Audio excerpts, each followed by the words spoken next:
네, 안녕하세요. 버투스 프로의 클래식 김도희입니다. 안녕하세요. S8UL 소속 테란 구미호 고병재라고 합니다.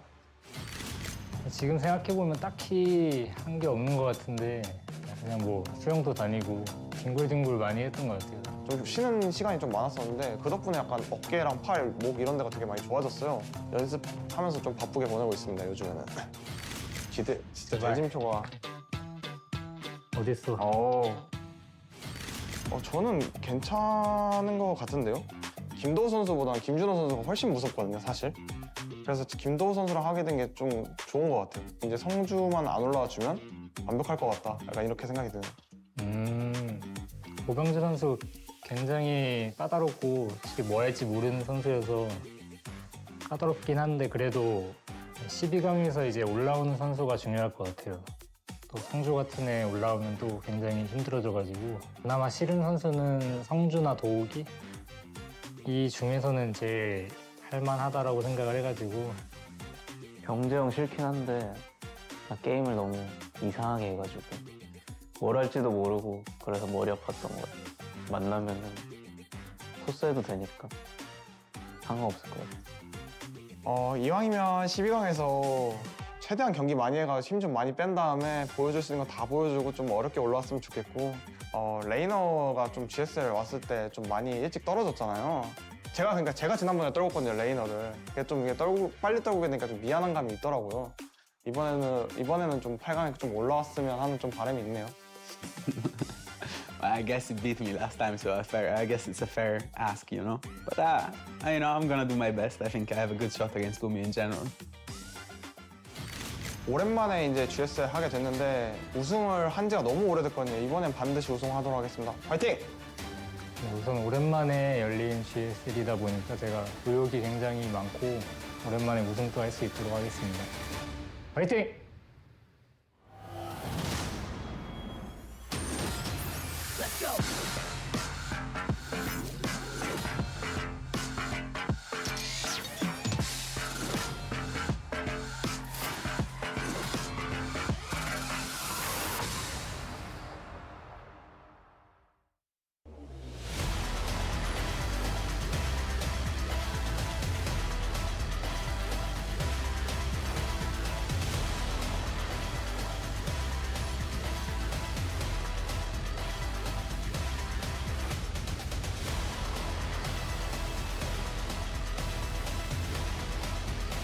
What is up, everybody? Welcome to the second to last day here of the GSL. We're going to be wrapping up Group B here, and by tomorrow we'll be in the round of 4 and the finals. Yeah, we are moving through this GSL blazing quick. Yeah, it's a bit of a speed run here.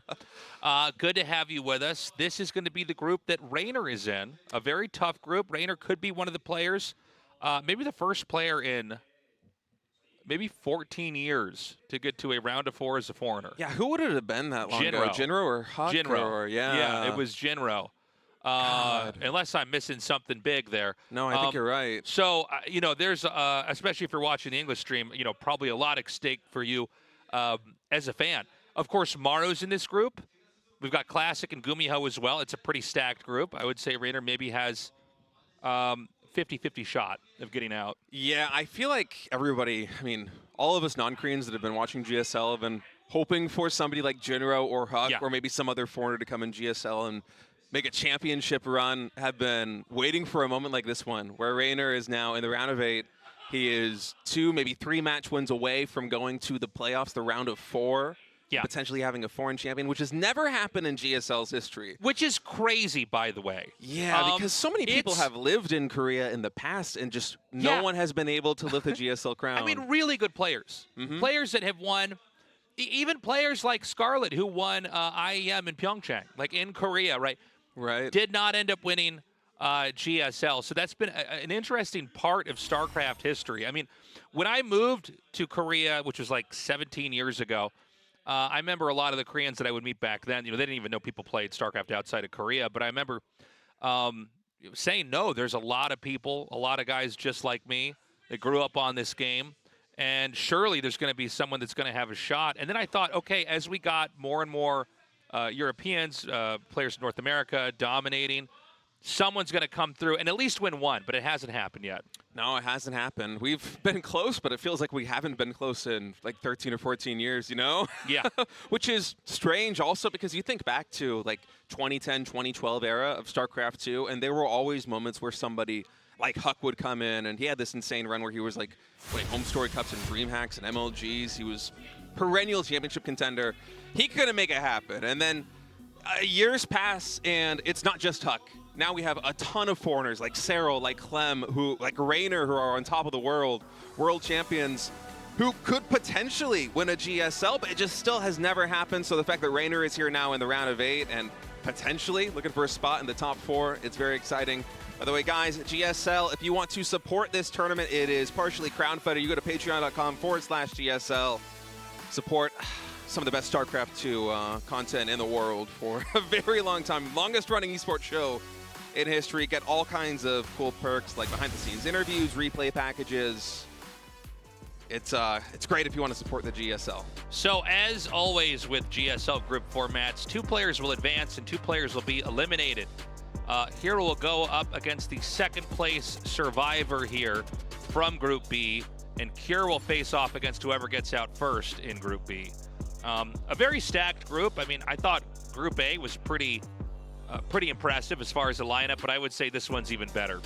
Yeah, which is insane to say considering the group that we cast yesterday was beyond Hero, Rogue, and Cure, and somehow Group B feels potentially stronger. I think it was Rogue in his interviews on the broadcast yesterday that said that he thinks that Classic right now is the best Protoss player in the world, not in fact Hero. Yeah. And I mean, Classic hasn't really lost a PvZ versus somebody other than Cyril in a while. He's been looking really solid in this matchup. He does play a different flavor of PvZ than Hero, whereas Hero's a lot more in your face, and Classic certainly can play that style. Yeah.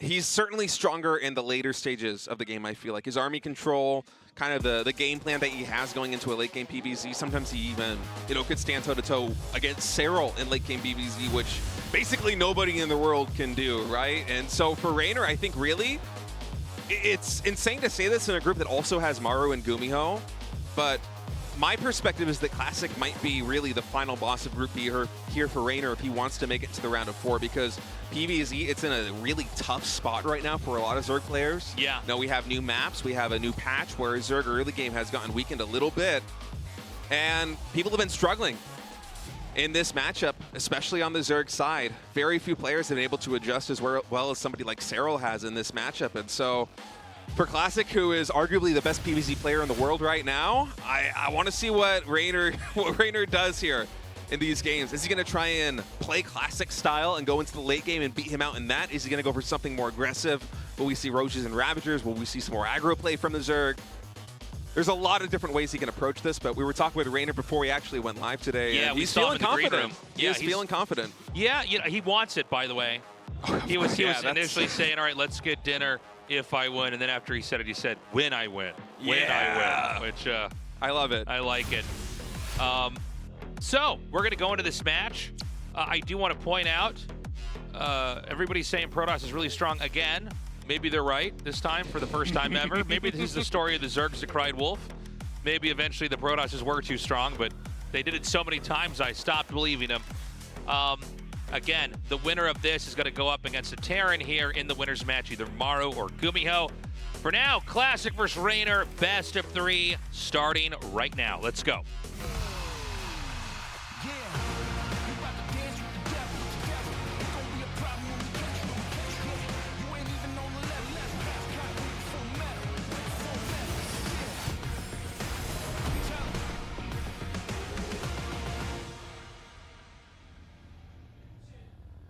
Okay, bottom left is Classic, top right is Reynor.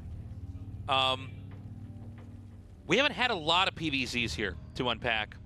We've said this every day. We haven't had that many days of GSL, but every day we've had a GSL, we've said it. We're sort of dipping our toes back into the highest level pro gamer meta here for StarCraft 2. We had about almost 10, maybe 9 months off of StarCraft 2 on professional matches of this level entirely due to difficulties planning out the Esports World Cup at StarCraft 2. Tournaments like this are filter mechanisms to let players go into the Esports World Cup, where we do declare a world champion from Australia. Welcome back, Fred. Welcome back as well. And one of the bonuses, I guess, of having 3 days of GSL back to back is Yeah. we get the repeat customers here in the audience. Yeah. No, it's nice. I mean, if you want to come down and do a deep dive, this is the way to do it, right? I mean, it's the dream if you're having a vacation in Korea and you want to watch some StarCraft. So I was just saying, basically, we've had this long period of downtime.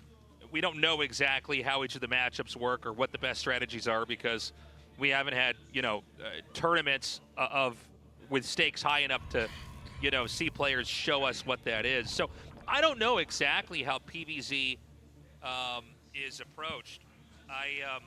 Production's turning my volume off here. I can't hear myself. Yeah, Sorry to break the I fourth think wall, guys. it might actually be. Okay, it's no. it's not That's bad. someone in the control room doing that. Okay.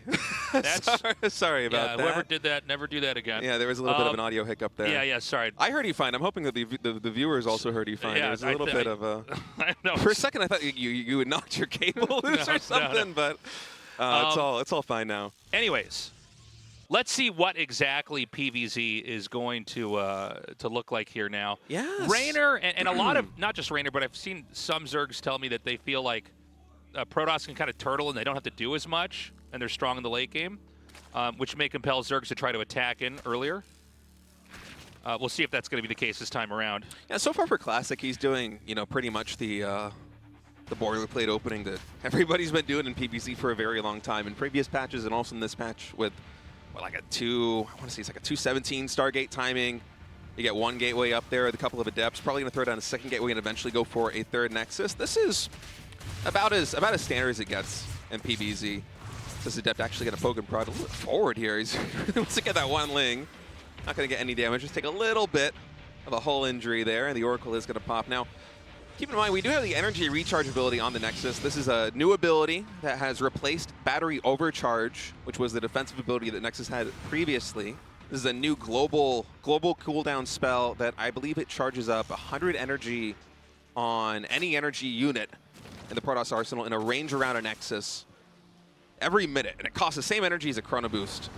And one of the things that I've been loving playing this in PvZ personally, just charging up Sentry for timing attacks or just charging up Oracles and being a real nuisance because they basically never run out of energy. But you can see on this Oracle, it's just sitting at 64. So Classic instead opting to Chrono Boost other things like his worker production. This seems to be the way that pros are approaching the game at the level of a GSL Code-ass caliber player, which is a little bit of a downer for me because I wanted to see a lot more shenanigans with this ability when it got added. Yeah. Like I said, it is something that I've been incorporating a lot in my gameplay because it's fun. But I guess it wasn't. I remember when we were initially talking about this patch, I told you I feel like it's the biggest change since we had the mothership core changed or removed. Sure, yeah. But I guess it really isn't so far here at the pro level, which a little bit of a bummer, but it is what it is. So, I mean, it's been a pretty uneventful start. That Yeah. might change when we have the double Oracles fly in because you can one-shot drones. But for now, Reynor's defense has been really good. And he's been very good at preemptively pulling drones. He's basically not letting any opportunities arise here. The Oracles are just going to glide through here to the side and continue to try to find any value. But so far, they've gotten none. Yeah, just a little bit of lost mining time there as Taz going to come in again. Get one or two drones. 3 in total, and then skirts right back out. Reynor is really on point with his queen positioning and also Spore Crawler timing. Now, there are 7 adepts right here, right in the front, and I'm imagining the Blink's going to be on the way here. Yep, Blink starting up right now for Classic. Is he going to try and trade out any of these adepts? I mean, I guess you could shade them in right here. That's not too bad a surround here for the Lings, but there just aren't quite enough, so these adepts here for Classic are going to trade about as best they can. They will clean up these Lings. More adepts are going to be warped in to defend the third base Nexus, although he's going to need a little bit more reinforcements there. And now these 2 adepts are in the main base. There actually are no defenses, so additional drones going down. Yeah, this is starting to stack up quite a bit. Yeah, but the probes on the other side of the map, Reynor with just this very small Ling counterattack getting way more damage done than these adepts did at significantly less investment. So a very strong early game here for our European Zerg player. Yeah, he's going to get his 4th base up now here at 12 o'clock. And Classic's going back to really the bread and butter style that he has been doing at a lot of his PBZs lately, which is going for this fast third base, kind of the same typical PBZ opening that you would do in the previous patch, but then going into 6-gate Blink with +1 ground weapons into fast Storm. And this is where the energy recharge ability really starts to shine on the Nexus. Of course, as we saw with Classic trying to do his Oracle harassment there on Reynor, he didn't really have an opening to even utilize the energy if he had extra energy on those Oracles. It's one of the reasons why he was prioritizing Chrono Boost. But as soon as that Templar Archives is done and Classic starts warping in Templar, I imagine he is just going to be recharging them basically nonstop. And it's like, it's basically like having maybe another Templar and a half worth of energy regeneration happening in Storms. Like it is a lot of additional energy these High Templar are going to have on the field. And it's kind of insane to see the units tab as we saw there in a moment. I think it was like 3 Stalkers, the initial 2 Oracles, and 4 Templar. He just warped in a couple more Stalkers. Like, we are going really heavy into the energy building macro here for the Protoss player. And this signals to me that Classic's going to want to play a much more macro-focused game. Now, Reynor behind all of this, he is going into a Spire. He's baking a lot of gas. Now, a lot of the European Zerg players like to go for this Spire tech and just make like 8, 9 Mutalisks as kind of a diversionary tactic, and then do some kind of other play on the ground. But this is a lot of gas banked up here for Reynor. I'm wondering if he's going to commit even more into the Mutas. He did get the cancel right there on the 4th Nexus. Now coming in with a Ling drop in the main base. Classic not expecting this. More probes going to be going down. More mining time going to be lost. Spire is done. Now how many units are we going to have coming out here for Reynor? 12 Mutas. That's a big commitment, Tasteless. Yeah, 12 Mutas could really blindside the Protoss here. I mean, keep in mind, there's a lot of Templars at play here. We've had this trend actually in ASL. Every once in a while, these two sister tournaments, they mirror each other. Stuff that's happening in StarCraft 2 impacts StarCraft 1, or StarCraft 1 impacts StarCraft 2. And this has been a big trend as you basically, as a mid-game push comes out, because what Classic's doing isn't that different from what Protosses do in a StarCraft 1 match. But you try to come out and you snipe the Templars. You snipe the key units to let you control huge crowds of Zerg units. And once you snipe that, it's very easy to just kill the rest of the army off. Also, the Mutas can fly into the main. That's going to pin the Protoss back over there trying to defend. Yeah, force static defense on the Protoss side of things, potentially get a lot of damage done. Now, cannons are warping in here in the main base, but they are not done yet, so recall is going to come in. Keep in mind, Reynor behind this, he is not building more Mutas. Yes, he is getting air weapons, but I think that's more of a late game play.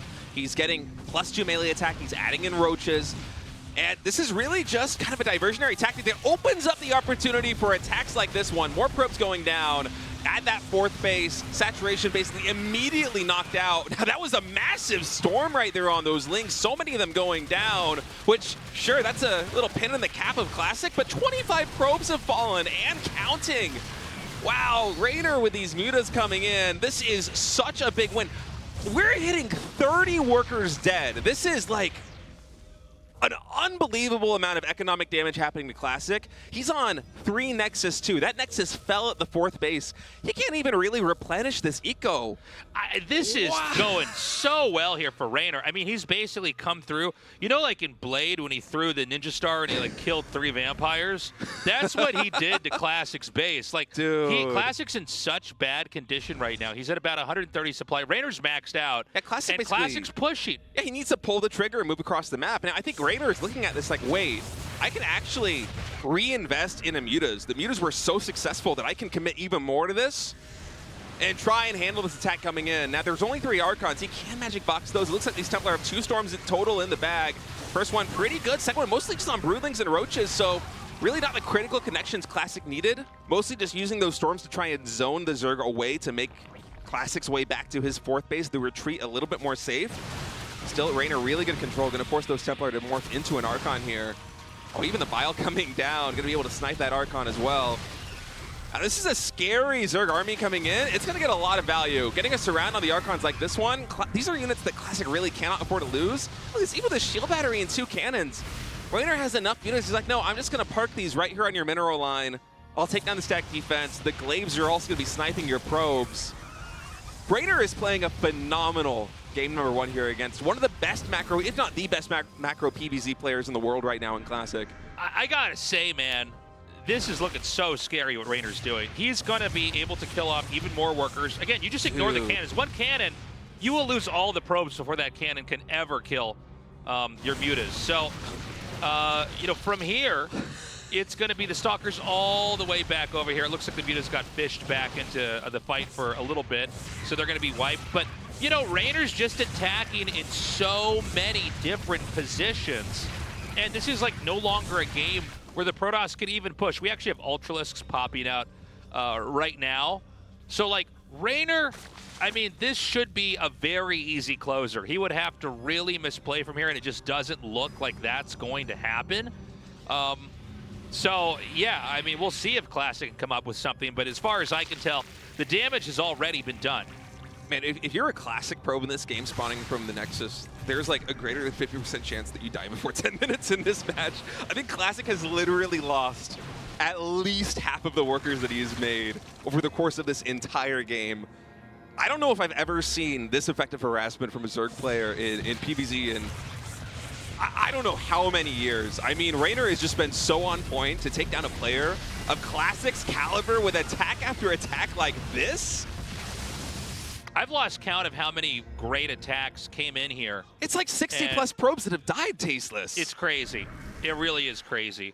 Oh, look at this army. There's so many Ultras coming in. There's so much hit points on this Zerg army. The Storms are fantastic here for Classic, but the Ultras, they barely care. Like, yeah, the Lings and the Roaches fall down. A lot of damage is being done, but at the end of the day, Classic is still sitting at 46 workers in total to the 81 of Reynor, who is expanding again now to the 3 o'clock position, just basically completely consuming his side of the map. And for Classic, I know he's throwing down like 2, maybe even 3 robotics facilities behind all of this. He's doing a great job, by the way, of just persevering through all of this torment that Reynor is putting him through. But like, what is he gonna have to deal with these Ultras? There's gonna be like 8 Ultras on the field in a moment. Carapace level 2 about to finish here. We have +3 melee attack getting ready to be done for the Zerg. I mean, Reynor is just firing on all cylinders right now. It is really awkward trying to attack into a position like this one with basically just Ultras. But, oh man, with the Fungals too, you can see Reynor almost baiting Classic back for the Blinks like, hey, my Ultras are pretty low, man. Don't you want to try and blink forward and kite these guys down, then catch them with a Fungal, clean them all up? You know, it's interesting, like, Reynor is so far beyond any point where he can lose this, but he's playing very carefully. He's making absolutely sure that every move is just a win more move. He's not going to overextend, but I think we're basically at the tipping point here. You know, both of these bases can't really be defended. There's a stream of red units coming from the north down into the south here to clean this out. So we're going to have GG in a second.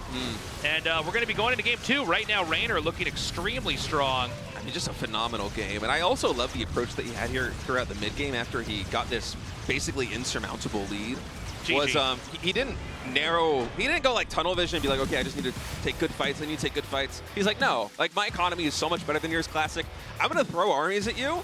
And we've all seen Reynor micro in a world championship scenario, and he's like one of the best Zergs in the world, if not the best. It's like him and Cyril are probably the top 2 Zergs when it comes to control. You see these fights, Reynor can take better fights than this, but he's in this scenario, he's like, no, I'm just gonna keep throwing armies at you because mathematically, there is no way you're going to be able to stop this. Yeah, and I mean, at worst, it's going to be an even trade, right? Yeah, like he's throwing away mutas. He's throwing away mutas for like for probes and stalkers in the main base of Classic. He's like sending auxiliary troops of Ultras and Lings to these bases. Just be like, yeah, I'll just trade these out. It doesn't matter if it's not cost effective.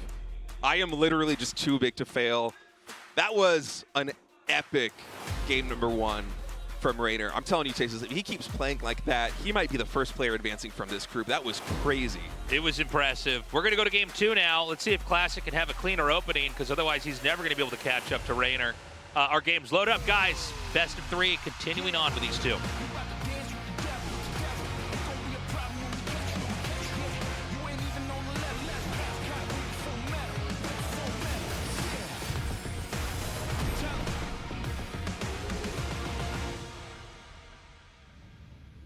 Okay, switching spots here. This time, Reynor in the top right. Or Classic. Classic in the top right. Reynor in the bottom left. Just testing you. Well done. I'm watching Tasteless. You passed my first test. It's cast. So, you know, Reynor just had some great defense early and then counter harass into just kind of harassing most of the game. I don't think that's really a game that you go back and you kind of talk about who teched into what, other than the big Muta switch there. But, you know, Classic was just getting black eye after black eye. Yeah, the Muta switch, or not even a switch, this is the Muta tech, the 12 Mutas coming out so early, paired with a Ling drop in the main base, was just like this wrecking ball into Classic's economy, and there was no stopping Reynor from there. He did not let up on the aggression. Now, coming into today, we haven't seen Classic in GSL because he did so well in the qualifiers. He just seeded himself directly into the round of 8. We had 4 players do this, Classic, GuMiho, Beyond, and Hero this season. Because of their performance in the qualifiers, when we had a winners, basically a winner's bracket in the qualifiers, he beat Rogue twice, 2-0 and 2-1. He even beat Reynor 2-0 to get into the top 8. And now we are here a couple of weeks later, and Reynor won Game 1 in such dominating fashion. It feels like Reynor's made some real strides in his PBZ to go from beating a Classic who looked basically unstoppable in this matchup over the past couple of weeks into really a stunning Game 1 win. I mean, he's definitely locked in right now. He looks extremely strong. You know, Classic, let's see what kind of game he wants to play. He did have the composition to basically start to try to push, but he got beat up so badly over and over. It kind of never blossomed into anything, you know. Reynor was just continuously shutting everything down. I mean, I think if Classic is going to be more viable, my volume's getting turned down again. Are you? Yeah, I'm hearing this. I don't know what's going on in our production room. But yeah, I'm not sure. This, I can't hear myself now. Can you? Yeah, I'll contact them. Yeah, send him a text. I think I'm starting to get my volume back here now. All right, so Classic right now setting a probe down to the 3rd base of Reynor. It looks like basically the same build Classic is doing compared to game number 1. He's going into the Stargate tech. He still has the 1 gateway, slowly trickling out of depths. Here are the natural expansion of the Zerg, and I'm imagining that he's probably going to have basically the same game plan. Classic in a lot of his macro PBZs thus far, GSL and also in the qualifiers, he's been playing this style where he goes for a greedy 3rd base, a greedy 4th base. He techs into Storm on 6 gateways, and then basically tries to play a macro game from there. If he spots the Zerg going into a fast Hive tech with lurkers, he's not afraid to pull the trigger and get a 2nd Stargate and a Fleet Beacon really quickly. Basically, like, as soon as that 4th base is going up. He's a very adaptable PBZ player. And for sorry, going back to that game number 1 against Reynor, I feel like we didn't really get to see Classic flesh out his game plan and play to the capabilities that we typically see from him in PBZ, just because Reynor was so effective with that initial Muta push. The 12 Mutas going into the 4th base, the Lings coming into the main base with the drop. I mean, it was just so much momentum building there for the Zerg. And so for Classic, if I'm looking at this game now here in game number 2, I'm thinking, okay, there isn't some kind of big... I'll hold that thought, actually. I thought for a moment that Nexus was going to go down. My perspective here as Classic is, you know, the game plan is solid, but I cannot be caught off guard by something like that Muta switch, like those Ling drops in the main base. Yeah. I need to be rock solid into the early game so that I can kind of survive this very dangerous era of PBZ when you play the greedy PBZ style that Classic goes for, and kind of blossom from there. We've got the 2 Oracles zipping around here. Again, it's, you know, Reynor just so good at the positioning. By the way, you basically always see like 1 or 2 drones killed. It's kind of impossible to prevent. But so far, Reynor's been pretty spotless in his approach to this. Yeah, I mean, in some ways, there's some ideas that are kind of at play here from the previous game. But this time around, we've got development happening from Classic. Now, the Zerg Harass, the Zerg Punish hasn't come in yet. That won't really be able. That's not something that, can occur. Even there, last second, only gets 1 drone stun. That can't really happen until there's probes mining at the 3rd. And so we're going to see how good these jabs, these pokes are going to be, when those come in. I think for Classic, the development so far is basically mirrored. I wasn't watching the production tab. Yeah, there it is. Templar Archives just gets thrown down. So just like game number 1, it is going to be 6 gateways, Blink, +1 ground weapons, and a really fast Templar Archives. And I'm imagining that behind this, he's probably going to try and go for basically the same quote-unquote greedy play of a 4th base. Now, Reynor, last game, we all saw what he was able to do with a Ling drop in the main base and a big Muta switch. And this time it's going to be a different tech. This time we have the Hydralisk Den coming in. Yeah, he's going to be going for some more burst damage here. Maybe Hydraling Bane trying to come in and push into these areas. Yeah, it's again, okay. All right, so Hydralisk Den once again coming through here for Reynor. +1 melee attack about halfway done here for the Zerg player, and I'm going to keep my eye right now on the worker count here of Reynor. He's sitting at 67, a couple more drones trickling in. Classic with this group of Stalkers is looking to get some damage done, but really the attacking capability isn't too great here for Protoss. Classic, he's just trying to delay this base as much as he can. Oh, Stasis Trap right there gets a couple of these Lings. Is your mic good? Is your mic good again, Tasteless? Yeah, I think it's okay. Sorry, we usually don't have tech issues like this in the GSL. It's a little bit. All right.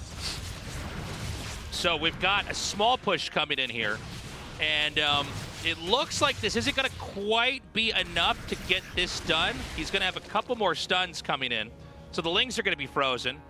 But you know, with this number of Stalkers coming in here, I think he's going to have to go back. There's a big counterattack happening over here. We're going to see how this does.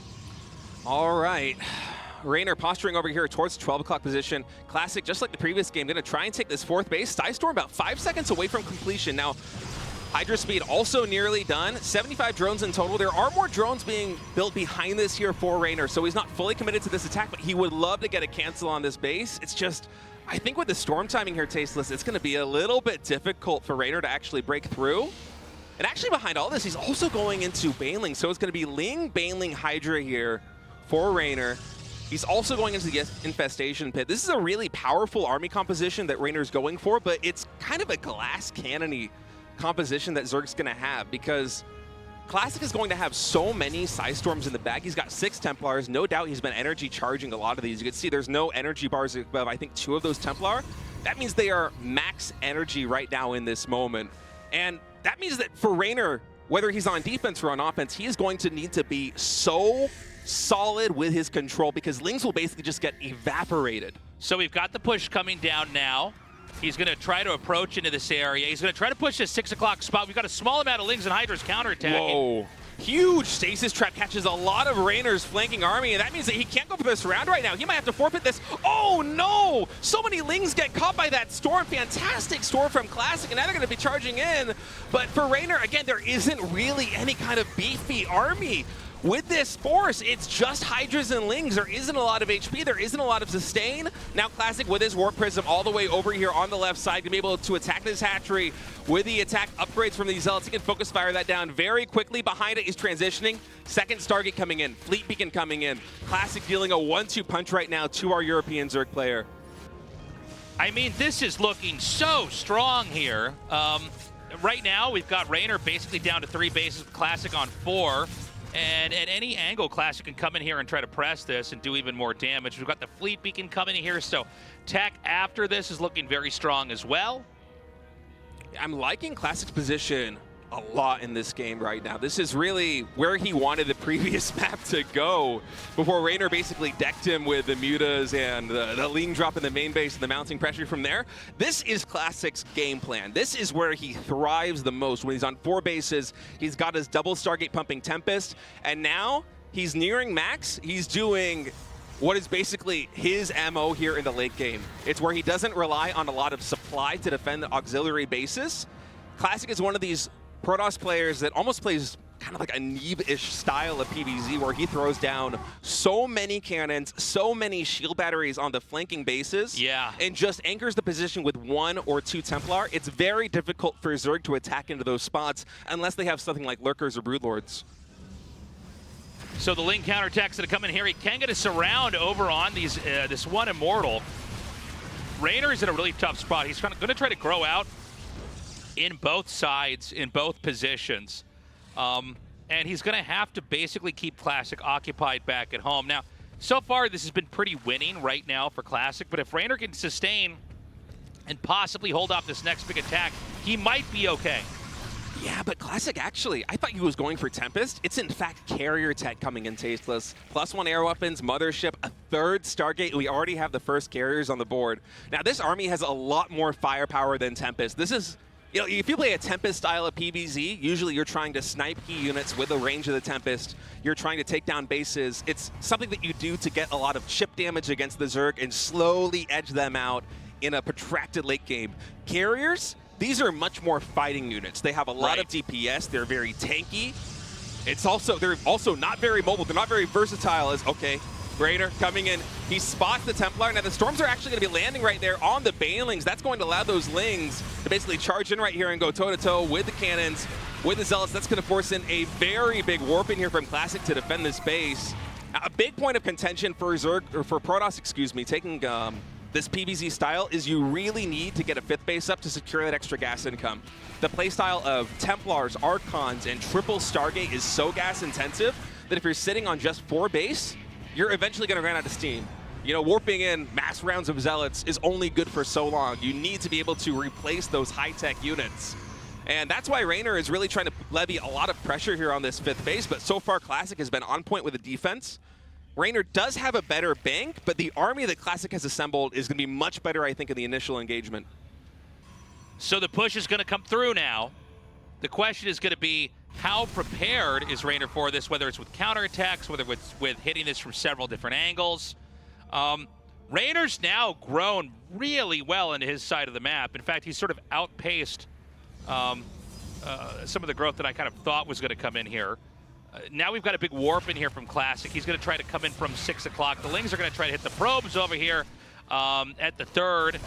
Zealots chasing this back for from the time being. By the way, Reynor has a lot of minerals banked. They're about even in gas banked. But, you know, that could, as an example, be a ton of Hydras down the road. He could have a big explosion in supply right after this fight finishes up. Yeah, I'm actually surprised that Classic's able to get damage done like this with the Warp Prism, as his army's just been really roaming over the top side of the map, but now he's really posturing to attack this 9 o'clock position. Actually, is he going to commit to an attack? Time Warp and Storm could be a possibility here. Okay, he's going to cloak. There are a lot of overseers. Oh, he's actually going for a recall with the army there in the Mothership to try and work his way back. Some fancy micro here from Classic to kite his way away. Now, there's a lot of Hydras. If they walk into those storms, they got to be really careful. They can take a ton of damage. I mean, he was chased away, but gosh, it's going to be hard to imagine the Protoss advancing on that position from here. He's going to try to come down now and get that Nexus. I think the Protoss is pretty ready to defend that. Meanwhile, a pickup over here. The Warp Prism's going to have to back off. Kind of a funny moment there with Classic retreating with a recall on the Mothership. It's not something you see very often. It's the first time for everything, right? That was definitely one of them. Now, Classic, his mineral bank is really low at this stage in the game because he hasn't really been as cost-efficient as he would like to be into the Zerg army. Reynor has been doing a great job of controlling this basically glass cannon force besides the Ultras. But right now, I think this might be the first Spire completing for Reynor. He is really far behind on the air upgrades. Yeah, that is the only Spire. So we have no air weapons, we have no air armor, and usually it's something like a big swell of Corruptors that is going to be anchoring, you know, Zerg's ability to take down key units like these 8 carriers. And so I'm a little bit scared right now for Reynor Tasteless, even though his bank is massive. It doesn't feel like he has a very good answer to the Skytoss army. Well, this is, you know, what we were talking about. I thought we might have it in game 1, but we're going to have it in game 2, but this kind of powering style. Whoa. Oh my God, you could not have eaten more damage from Storms there. A big victory there for the Protoss, but at the same time, look at all these little tactical battles that are turning out victorious here for Reynor. He's killing probes, he's killed Nexuses. 12 o'clock is almost gone. Wait a second, Reynor is remaxing on 7 more Ultras. Wait, how is he going to deal with the carriers? 8 Hydras are in production, but I don't think we have basically any anti-air here for Zerg. Yeah, I mean, it's a lot of carriers coming out here. He goes ahead and takes that Nexus out, but the Death Ball is what's going to have to be dealt with here. It is slowly pushing across the map.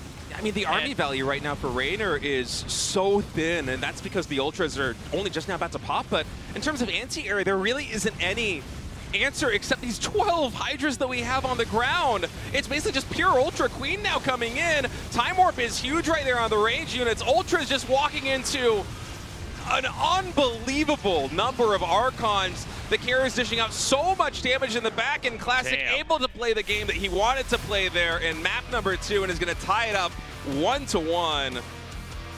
Man, Classic fighting back in a big way. That was pretty incredible to see. You know, really a tale of persevering with Classic there. You know, sometimes you look at StarCraft 2, most games you go, okay, he's losing this space, he's got that. Really, that was about Classic creating the ultimate unit composition. And with that comp, I mean, it sort of didn't matter what kind of finesse, what kind of guerrilla tactics Reynor had, because the death ball was there. You don't need any bases once that army is completed. So we're tied up 1-1 right now. Could be anybody's game.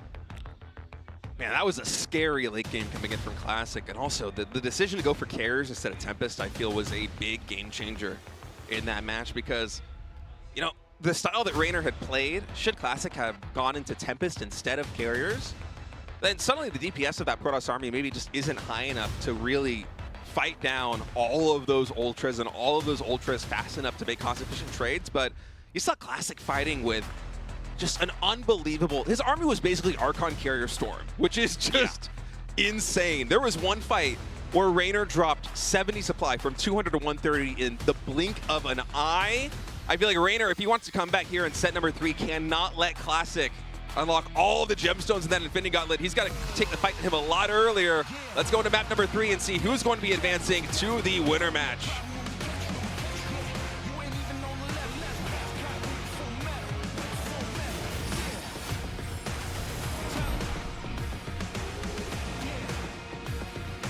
All right, this is it with these two. Who is going to make it to that winner's match? Classic in the top right, Reynor in the bottom left here.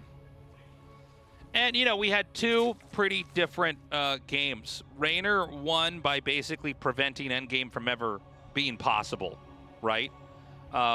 He was so good at harassing, so good at, you know, just getting in there with enough lings and killing enough probes, and always keeping Protoss running back home and trying to defend. Classic played cleaner in defense, and even though there was periods where it looked like Reynor's counters were kind of crazy, Nexuses were falling all over the place, you know, he had the right number of carriers. I never got to count the Archons when the fight happened. There were a lot underneath the carriers, but, you know, you see an angle like that, and it's like, oh, yeah, how do you get in there? The splash damage is so optimized in those positions. Everything just kind of melts. Yeah, and the late Spire coming in there for Reynor, too, is just... It feels bad, because when you commit so many resources to the Ultras and to the Hydras on the ground like that, you really need to get a lot of value. Adidas. You need to get a lot of value in that initial fight. The way that most Zerg players, Zerg players in most situations would deal with a Skytoss fleet like that is, you know, with Spellcaster, with Viper Abducts, with Corruptors trying to catch the carriers out of position. But in a situation where you're running basically pure Ultra Hydra as a comp, I mean, we saw some fights where the Hydras just got obliterated by storms. And the moment that happened, there's basically no more anti-air. You have nothing to even shoot down the interceptors at that stage, let alone get the kills on the carriers. And the firepower of the Protoss Golden Armada was just way too much. And that is really the style that has everybody scared of Classic. This is what Rogue was talking about in his interview earlier. It's why he said that even though Hero's a scary opponent, he was happier to play Hero than he was Classic, because Classic is so deadly in that late game. And so for Reynor here, I'm wondering, you know, do you try to make an adjustment in the late game? Because I don't think if we go to a late game PvZ, we're going to see the same kind of Ultraless composition from Reynor unless it's way more aggro. Or do you go back to something that's going to be, you know, more mid-game focused? Are we going to go into, you know, another swell of mutas and then to an army on the ground? Are we going to see Roach Ravager coming in? Yeah, that's from true. Reynor? He doesn't have to do the same kind of composition. You know, people will talk about phases of the game. You know, like, oh, this endgame comp, it's too hard to fight, and, you know, it's not fair. Well, then you got to avoid getting into that kind of game, right? Mm-hmm. A lot of maps where it's not fair the longer the game goes on. The other race is incentivized to push, or, you know, or try to do some kind of a timing attack that can close it out. We're still early on here. A lot of the fundamentals of this game are similar to game 1 and 2. We've got the Oracles coming out, probably going to be 2 maximum. floating around the map trying to get kills. And we're going to have some Lings with speed here, just like the previous game. Reynor can't really do that much to the, as far as harass goes, until there's like a third Nexus up. You need a couple of different targets. You need enough spots for Protoss to try to protect, where maybe Zerg can find some kind of opportunities there. Yeah, at this stage in the game, Reynor is just going to try and button up his defense and get as many drones as he possibly can. Classic's been doing a very good job, just in PvZ in general, of not really overextending himself too much. Except sometimes he goes for that greedy fourth base. That's what we saw. That's what we saw Reynor get to exploit in game number 1. But typically, it's hard to shut down the fast third Nexus coming in here from Protoss, just because the Oracles, especially with energy recharge, are so good at stopping the Lings. Now, if Reynor did want to go for some kind of aggressive play targeting that third base, it might be something like a Queen Walk or something like Overlord Speed with those Queens dropping over the third base. But I feel like we're probably not going to see that here in the match point. We also don't have a lot more Queens in production, so it seems much more like Reynor is going to be gunning for more of a standard mid-game.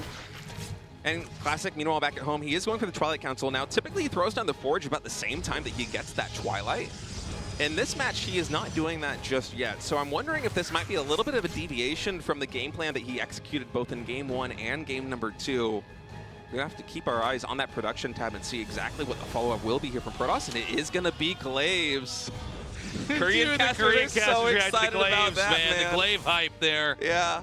Very big the fan. English casting has never been this hype for Glaives ever, but this is the time. I'm actually thinking back to you and Dan casting, and you guys, I feel like you hated the Glaive build much in PvZ. Artosis especially, but we had like a lot of games where it's like we saw every version of it just not work. Yeah, just would always least in lose. GSL. Yeah, you guys, you're absolutely right about it too. Yeah, yeah. But, you know, I mean, this is kind of an interesting twist here in the build order selection from Classic, because what this means is that right now, he's not dialed into endgame. You know, he actually wants to come in here and try to blindside Reynor. I think Reynor's generally pretty good against this type of play. You know, he's a really hard Zerg to pressure. Yeah, he's very smart. I think he also just had a safety Roach Warren finish. I call it a safety because he hasn't really committed to any Roaches just yet.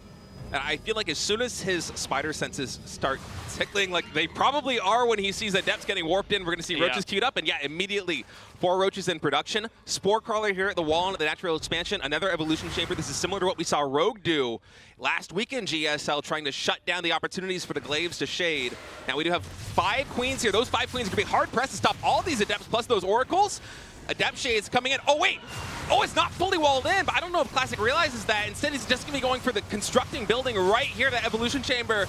It is going to get taken out. No cancel. Glaive's going to be set, or Glaive, excuse me, Shade's going to be sent here into the main base of Zerg. Roach is a little bit slow to the party. Reynor a little bit out of position on this one because I don't think he was anticipating Classic just barreling through the front door. Oh, and even the stasis wards over here. They were able to catch this initial swell of Lings. 5 drones going down to the main base. Behind this, I'm sure Classic is transitioning. But I gotta say, even though Classic did kind of a clever play, just breaking through the natural expansion and then going into the main base, he hasn't killed that many drones. Now, he is getting more damage here in the main. 4, 5, maybe even 6 more drones will fall if he's able to properly focus fire these down. But at the end of the day, you know, Reynor's going to do another round of like 10+ drones, and things are going to be relatively equal. Yeah, I think he can bounce back from that pretty easily. The Gateway Explosion is coming in now. Wow, look at the units lost. It is literally 1 resource difference. That's so crazy. So, you know, I mean, I think it wasn't a bad attack in, but I think Reynor handled it so well. He's sort of already back in this, you know? And now it's going to be, you know, the Glaives phase of the game is gone. You can't go Adept Glaives forever. It's kind of like going Roaches the whole game. I mean, eventually, you know, they're not going to be as useful in the same way. So the Oracles are going to come through here. They're actually not killing any drones yet. Bit of a miss micro there. This Queen can come up here and snipe this. This has to be able to yeah, this, Queens are snipers, dude. That's you know, it's funny in StarCraft 2. Sometimes it's really hard to tell if something can hit in those vacant areas over there or not.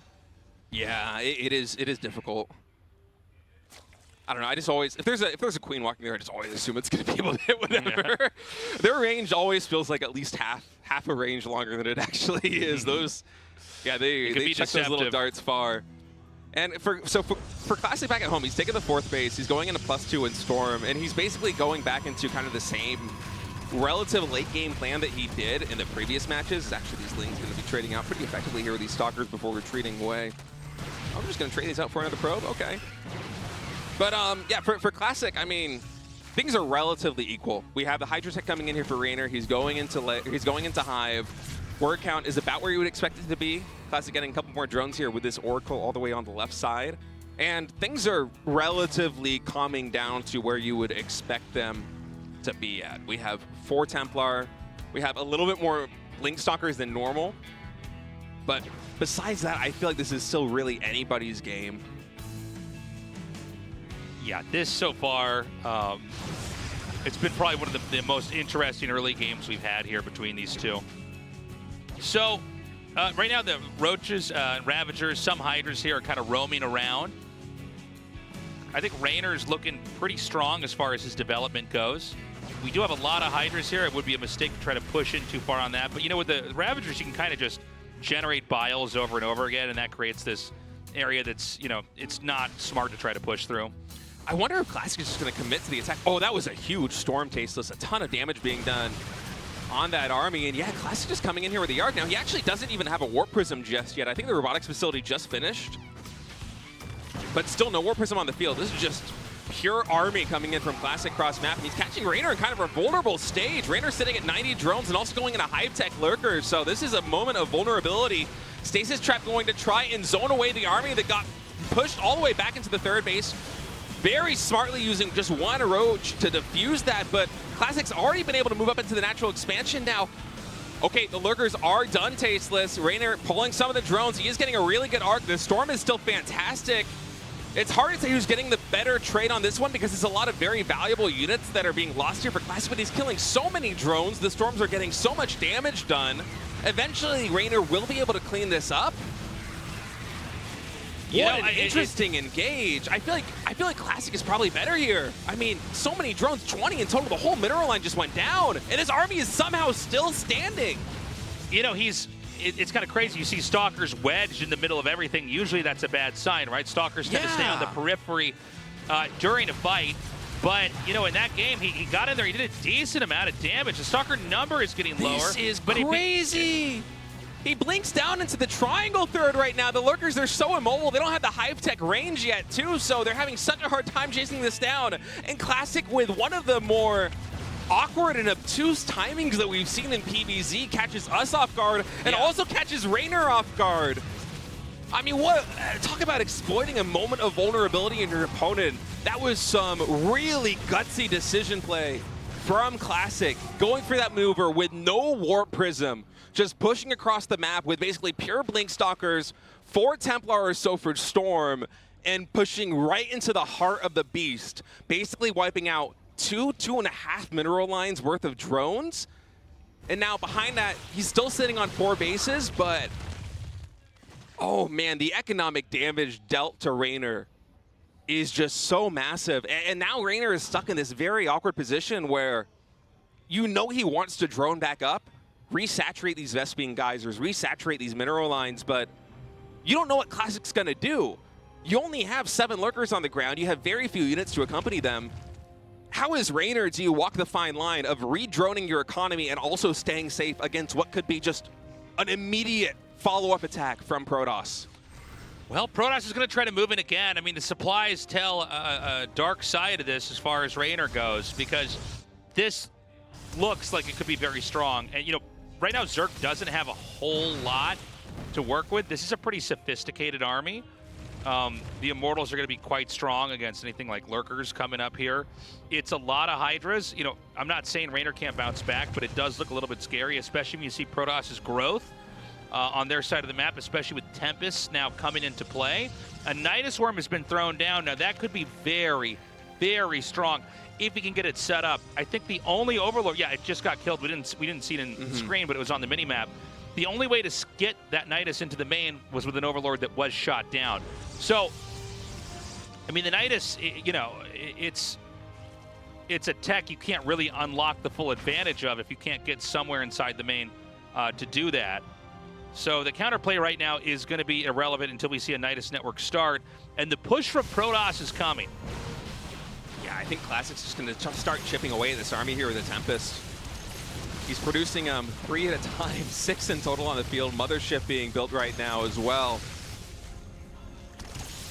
Oh, this is just such a tough spot here for Reynor. He doesn't really have the economy to get things like the spellcasters that he needs to deal with this. And Classic just using the architecture of the map so brilliantly here. I mean, the Storm so that the Hydras can't close in on the Tempest, and then the Tempest just slowly working their way against the Lurkers, and now that Overseer has skirted its way all the way across the map. I don't know if Classic has realized this. Oh, he sees all these units moving in. There's no reaction in the main base yet of Classic. Somehow he just did not notice this. He's so focused on this attack on the front. Now he can kill the Nidus Network here in the front line, but the main base is basically forfeit. This is the Nexus even that is building the mothership, so that's going to get canceled. Keep in mind, recall is a possibility here for Classic to either the natural expansion or the third base with those Tempests. There isn't a lot of anti-air here for Reynor in the main base of Classic. And now we're in this awkward base trade scenario where, yes, Classic is losing a lot of infrastructure, but he's rebuilding the fleet beacon. He's rebuilding 3 Stargates elsewhere on the map. And Reynor is also losing all of his tech. Infestation Pit is going down. Hydralisk Den inevitably also going to go down here in the natural expansion. Hive Tech, if that goes down, I feel like Classic is basically doing this. Reynor's being a great play right now in the main base, but at the end of the day, I don't know how he is going to beat this army that Protoss has assembled, especially with the bank that Classic has. You know, he's managed to lose so much. Both of them have. Reynor's going to keep pushing in. We're at the Hive Tech now. I mean, this is the very beating heart of the Zerg's base. You rarely ever see Zergs lose this.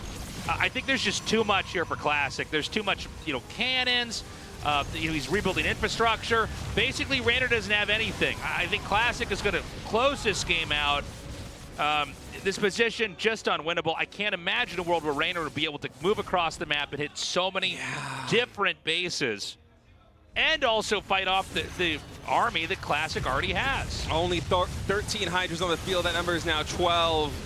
What you see is basically what you get in terms of Zerg, and Classic with a recall going to clean up this invading force that was able to take down the main base, take down the natural expansion, but could not break the Protoss Armada, and Reynor try as he might. I mean, there is just no income left. There's no way to kill the Tempest in the air, and I think we just see Reynor basically digesting the loss right now. GG is called. Reynor made that a hell of a series, especially with that win in game number 1, but Classic showing why he is so feared in late game PBZ. I gotta say, man, Classic looked so strong back there. Just kind of doing that powering play. I'm not going to try to kill you off early. I might try to hurt you with the Adepts, but even when that didn't work, just keep developing, keep getting all the pieces to the puzzle. That push-in with the Stalkers was interesting. You never see Stalkers in the middle of everything that Zerg has. And he's kind of blinking from one side and blinking from the other side. He's kind of collapsing further and further in, but in the end, the trades worked out really nicely, and he was able to rampage through the natural into the main, kill a lot of drones. When the attack was finally wiped out, it was too much damage. The follow-up attack killed him. Guys, we're going to go to Maru versus GuMiho. TVT coming up next. We'll be right back.